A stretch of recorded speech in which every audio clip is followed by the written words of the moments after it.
எழுத்தாளர் ராஜம் கிருஷ்ணன் கடந்த ஆண்டு இதே நாளில் எழுத்துலகை விட்டு படைப்பாளி ராஜம் கிருஷ்ணன் மறைந்தாலும் எழுத்திருக்கும் வரை அவரின் புகழ் நிலைத்திருக்கும். இலக்கிய உலகில் புதிய பாணியை கடைபிடித்து இளம் எழுத்தாளர்களுக்கு புதிய பாதையை காட்டியது குறித்த சிறப்பு செய்தி தொகுப்பு இது. படைப்பாளிகளில் பல வகை உண்டு. கற்பனையிலேயே படைப்புகளை உருவாக்குபவர்கள் ஒரு வகை. மற்றொரு வகை படைப்பிலக்கியத்திற்கு தேவையான விவரங்களை சேகரித்து படைப்பிற்குரிய சூழலில் வாழ்ந்து பின்னர் நாவலை அல்லது சிறுகதையை எழுதுபவர்கள். இதில் ராஜம் கிருஷ்ணன் இரண்டாம் வகையைச் சேர்ந்தவர். உழைக்கும் வர்க்கத்தில் இரத்தத்தை வியர்வையாய் சிந்திய பெண்களின் அக உணர்வுகளை பட்டவர்த்தனமாக எழுதி எழுதுகோல் பிடித்த படைப்பாளியாக இலக்கிய உலகில் முகவரி எழுதி கொண்டவர் ராஜம் கிருஷ்ணன். 1925 திருச்சி மாவட்டம் முசிறியில் மத்திய தர குடும்பத்தில் பிறந்த ராஜம் கிருஷ்ணனின் பூர்வீகம் திருநெல்வேலி மாவட்டம். பள்ளிக்கு சென்று முறையான கல்வி பயிலாத அவருக்கு அன்றைய கால சமூக வழக்கப்படி 15வது வயதிலேயே திருமணம் நடைபெற்றது. கிருஷ்ணனுடன் இல்லறத்தில் இணைந்து சென்னை கிழக்கு தாம்பரத்தில் குடியேறினார் ராஜம் கிருஷ்ணன். கூட்டு குடும்பத்தில் வாழ்க்கைப்பட்ட ராஜம் அன்றாட பணிகளின் சுமைகளை தாங்கிக் கொண்டு இரவில் புத்தகங்களை வாசிக்கத் தொடங்கினார். அதில் ஏற்பட்ட ஈர்ப்பின் காரணமாக மனதில் உருவாகிய கதைகளை எழுத ஆர்வமானார். ஒரு அறைக்குள் அமர்ந்து கொண்டு கதை எழுதுவதில் ராஜத்திற்கு உடன்பாடு இல்லை. கதையின் உள்ளடக்கத்துடன் தொடர்புடைய ஊர்களுக்கு பயணம் செய்து அந்த மக்களுடன் வாழ்ந்து களப்பணியாற்றி எழுதிய முதல் பெண் எழுத்தாளர் ராஜம் கிருஷ்ணனே. ராஜம் கிருஷ்ணன் என்று சொன்னால் பெண் உரிமைக்கு குரல் கொடுத்தவர். அலைவாய்க்கரையில், கரிப்பு மணிகள், குறிஞ்சித்தேன், இப்படி சொல்லிக்கொண்டே போகலாம். எந்த நாவலாக இருந்தாலும் அந்த நாவலுக்குரிய களம் எதுவாக இருந்தாலும் அந்த களத்திற்கு நேராக சென்று அந்த களத்திலே வாழ்கிற மனிதர்களோடு மனிதராக பழகி அவர்களுடைய வாழ்க்கையினுடைய நல்லது கெட்டதுகளை, இன்ப துன்பங்களை நேரில் அறிந்து பகிர்ந்து கொள்ளுகிற ஒரு வழக்கமும் பயிற்சியும் ஈடுபாடும் தனித்தன்மையும் அவர்களிடம் இருந்தது. மண்ணகத்து பூந்துளிகள் என்ற அவரது நாவலுக்கு உயிர் கொடுத்த களம் மதுரை. பெண் சிசுக்கொலை கொடுமையை கருப்பொருளாக கொண்ட இந்த நாவலுக்கு உயிர் கொடுக்க மதுரையில் பல்வேறு இடங்களில் முகாமிட்டு பலதரப்பு மக்களிடமும் பேசினார். அதன் மூலம் கிடைத்த அனுபவத்தை மாத்திரை போல அந்த நாவலின் முன்னுரையில் பொங்கினார் ராஜம் கிருஷ்ணன். அலைவாய்க்கரையில் மீனவர்களின் வாழ்க்கை போராட்டத்தை விவரிக்கும் இந்த நாவலை எழுத தூத்துக்குடி மற்றும் சுற்று வட்டார கிராமங்களில் பல நாட்கள் வாழ்ந்தார் ராஜம்.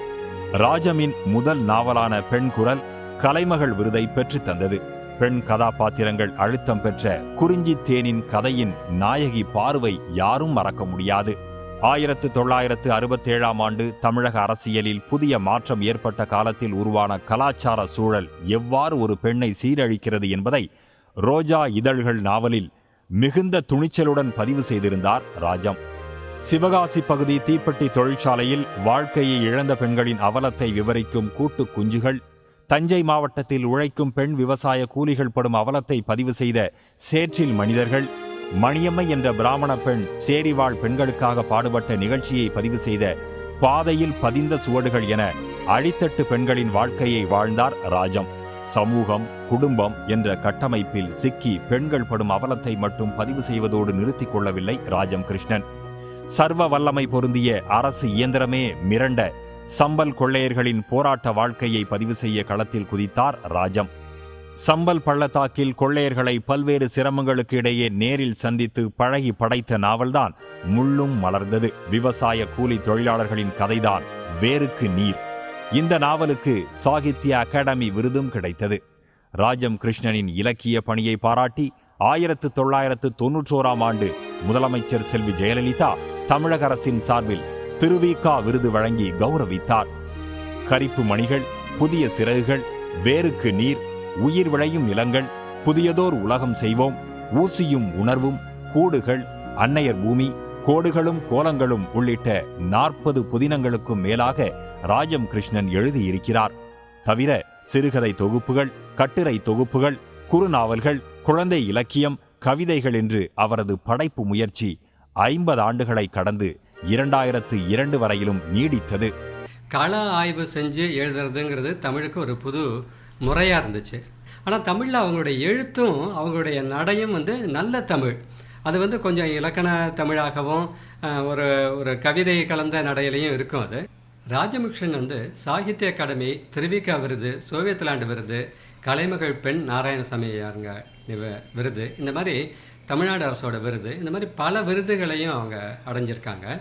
அவர்களுடைய எழுத்தினுடைய தாக்கம் வந்து ஜப்பானில் அவங்களுடைய நாவல் வந்து மொழிபெயர்க்கப்பட்டுச்சு. அது வந்து மானுடத்தின் மகரந்தங்கள்ங்கிற நாவல். இந்த மாதிரி பல மொழிகள்லையும் மொழியாக்கப்பட்டிருக்கு. அவங்க வந்து ஒரு பெண்ணியவாதியாகவும் தொடர்ந்து செயல்பட்டாங்க. அவங்க நாவலுக்காக களங்களுக்கு போனதோட அவங்க செயல்பாடுகளுக்கும் போனதுங்கிறது ஒரு வித்தியாசமான ஒரு பெண் எழுத்தாளராக நம்ம வந்து ராஜமுக்ஷனை அடையாளம் காணலாம்னு நான் நினைக்கிறேன்.